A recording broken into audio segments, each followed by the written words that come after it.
Sound is a massive component of any horror experience, and that's definitely the case with Alien. We wanted to be as authentic as possible when it came to recreating the sound of the original music, and so we put together our own orchestra from the best musicians that we knew around London, including some who'd actually played on the original recordings with Jerry back in the 1970s.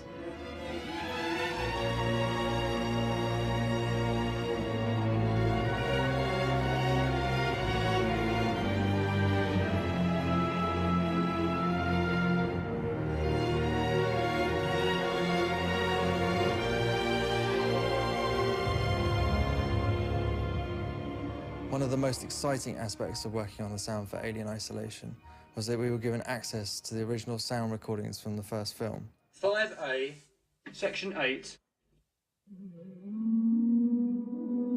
We were very lucky because we were able to find some very old recordings which showed the process by which the sound designers created a lot of those sounds, and we were able to recreate that process as accurately as we could.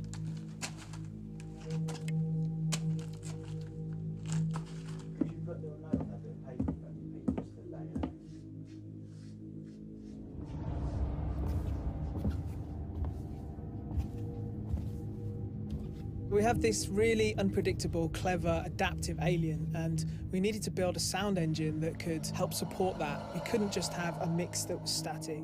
We needed a score that could change and that could adapt based on what the player's doing and based on what the alien was doing.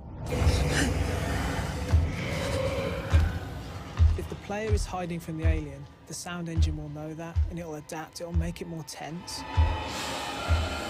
The idea is to drive an emotional reaction from the player. In our game, sound is critical because when you're hiding in the dark, what you can hear might just be the key to your survival.